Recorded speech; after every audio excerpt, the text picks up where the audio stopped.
Assalamualaikum warahmatullahi wabarakatuh. Perkenalkan, nama saya Rianda Irfa, NPM 23021 20130. Di sini saya akan mempresentasikan makalah presentasi saya yang berjudul Four Levels of Control Robert Simon.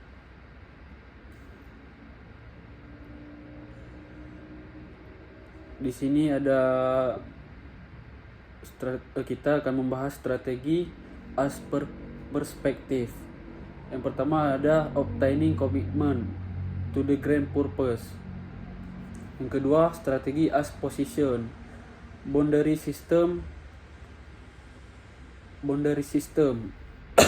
Jadi di dalam bulat ini ada risk to be avoided, business strategies, core values, strategies, uncertainties, sama selanjutnya ada strategi as pattern in action.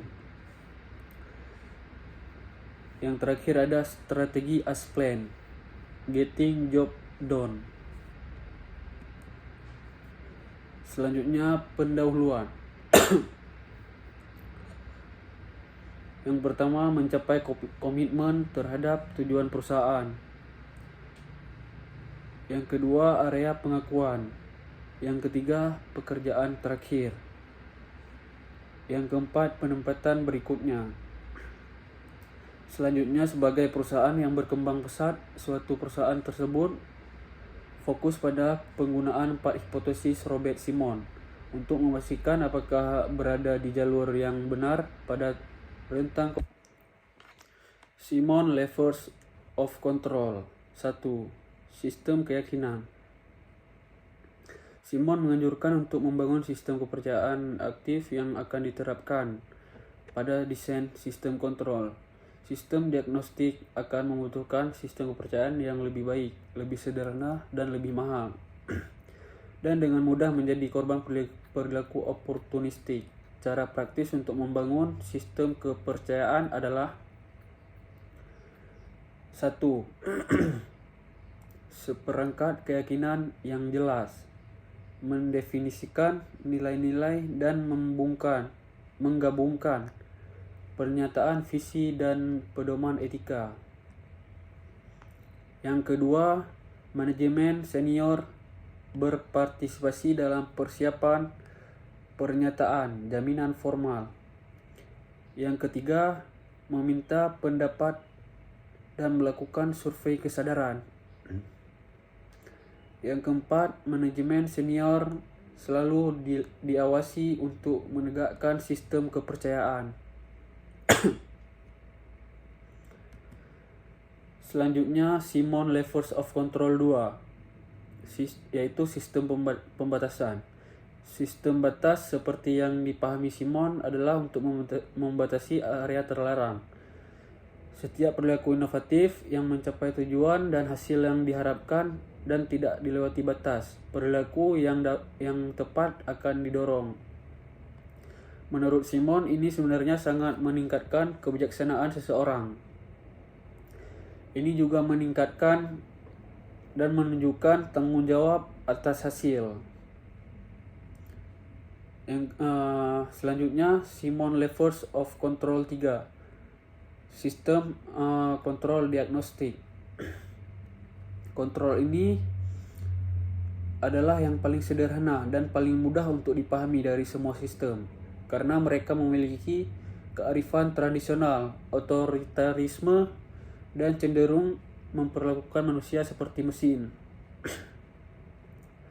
Metode standar untuk memantau hasil dalam sistem diagnostik biasanya A. Rencana laba dan anggaran. B. Balance scorecard. C. Pemantauan proyek melalui PER dan CPM. D. Pemantauan merek pendapatan. E. Definisi target. Selanjutnya, yang keempat, Simon Levels of Control, yaitu sistem pengendalian interaktif. Interaksi yang lebih baik antara berbagai tingkat manajemen dalam organisasi akan meningkatkan pengendalian dalam pendekatan. Perubahan strategis akan segera muncul dari level operasional. Selanjutnya, menyeimbangkan 4 Simon levels of control, yaitu menerapkan strategi yang efektif. Membutuhkan keseimbangan keempat Simon levels of control. Keseimbangan ini memungkinkan untuk menyeimbangkan strategi seperti rencana, model, lokasi, dan perspektif pada saat yang bersamaan. Penting untuk diingat bahwa organisasi memiliki kebutuhan yang berbeda dan keseimbangan antara 4 Simon levels of control akan bervariasi tergantung pada situasi dan tujuan bisnis. Selanjutnya ada rentang kendali dan return on management. Rentang kendali merupakan sebutan berasal dari teori organisasi militer. Namun saat ini lebih universal digunakan dalam manajemen bisnis. Selanjutnya return on management, yaitu tidak semacam rasio bisnis yang lain. ROM merupakan ditaksir agresif, bukan persentase yang pas, tetapi itu dinyatakan semacam rasio bisnis yang lain dengan persamaan di mana output dioptimalkan dengan pembilang besar serta penyebut rendah. Sekian presentasi saya, lebih dan kurang mohon maaf. Assalamualaikum warahmatullahi wabarakatuh.